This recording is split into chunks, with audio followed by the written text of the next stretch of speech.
ऑपरेशनना धस आपल्या सोबत आहेत, भाजपचे आमदार आहेत. बीडमध्ये नेमकं काय घडतंय? कारण आता कोचिंग क्लासेसमध्ये शिकणाऱ्या एका चिमुरडीवर पण अत्याचाराची घटना समोर आलेली आहे. बरेच आरोप प्रत्यारोप सुरू झाले आहे. स्थानिक आमदारांच्या चौकशीची मागणी धनंजय मुंडे करतात. मुख्यमंत्र्यांची पण भेट घेतली आहे. हे बघा, ते मुलींनी जी तक्रार केलेली आहे त्या तक्रारीच्या संदर्भातले 2 आरोपी जे आहेत ते आरोपी त्या ठिकाणी अटक झालेले आहेत.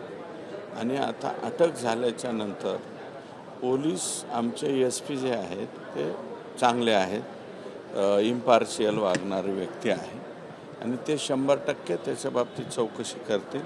2ही आरोपी पकडले गेलेले आहेत आणि पोलिसांनी त्यातलं सत्य जे आहे त्याच्यामध्ये जे जबाबदार आहेत त्यांच्यावरती कारवाई करावी. पण जे आरोपी पकडले गेले त्यांचे राजकीय पक्षाच्या एका आमदाराशी संबंध आहेत आणि संदीप क्षीरसागर हे यांचा सुद्धा सहभाग आहे असं ठासून सांगतायत धनंजय मुंडे आणि चौकशीची मागणी करतायत. संदीप क्षीरसागर यांच्याशी एकट्याशी ते विजय पवारांचे संबंध नाही आहेत.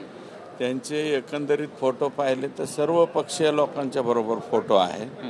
मग आता कोणाबरोबर फोटो आहे, कोणाबरोबर काय आहे म्हणून लगेच त्या आमदारांना जबाबदार पकडणं हे मला त्या ठिकाणी उचित वाटत. बीडमध्ये गुन्हेगारी वाढते असं म्हणावं. येत्या काही महिन्यांमध्ये जो काही घटनाक्रम घडला आहे, तुम्ही सुद्धा धनंजय देशमुख प्रकरणाचा शेवटपर्यंत पाठलाग करत होतात आणि जे आरोपी आहेत त्यांना देखील योग्य शासन होईपर्यंत तुम्ही थांबला नाही.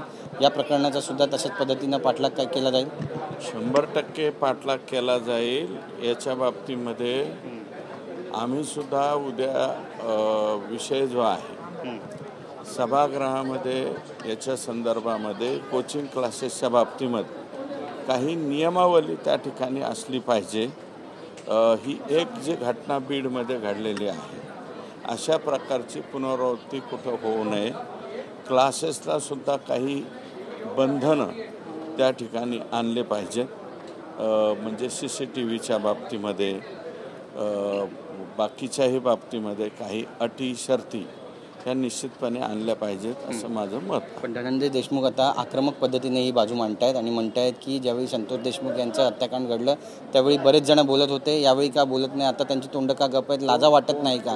कुठेतरी धनंजय मुंडे मी देशमुख धनंजय मुंडे ठीक आहे ना, त्यांनी हा विषय उचललेला आहे. या विषयाच्या बाबतीमध्ये कोणी काय कोणाच्या पाठीमागं उभं राहिलंय का? त्या मुलीने जे तक्रार केली त्याच्या विरोधामध्ये किंवा आरोपीच्या बाजूने कोणी काय बोललंय का? आरोपीच्या बाजूने वगैरे काय नाही. पोलिसांना त्यांचं काम जे आहे ते परफेक्ट केलेलं आहे आणि आता 2 आरोपी अटक आहे. त्यातले राजकीय बाबतीमध्ये माझं मत असं आहे की बाबा कोणाबरोबर संबंध आहे म्हणून लगेच त्याला ह्याच्यामध्ये ओढायचा ते योग्य नाही. म्हणजे तुम्हाला पण कुठेतरी टार्गेट करू पाहतात या प्रकरणाच्या माध्यमातून असं वाटतं तुम्हाला? नाही, माझा काही संबंध नाही. आणि माझं मत असं आहे की कुठलीही घटना घडली तर त्याला कोणी आरोपीच्या बाजूने बोललं तर तुम्ही टार्गेट करा ना. त्यांच्या बाजूने कोणी बोललं आहे का? नाही. ती जी पीडित लेकरू आहे आम्ही त्याच्याच बाजूने उभं राहणार. त्या मुलीने जी कंप्लेंट दिलेली आहे त्या मुलीच्याच बाजूने त्या ठिकाणी आम्ही उभा राहू. त्याच्यामध्ये आम्ही नाव वगैरे कुठेही त्याचं बाहेर येईल असा काही प्रयत्न करणार नाही.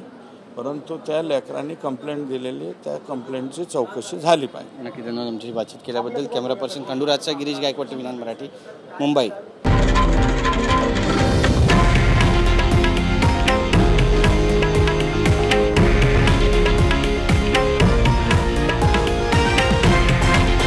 हे आहे देशातील नंबर 1 न्यूज नेटवर्क आणि आपण पाहत आहात TV9 मराठी, एकमेव.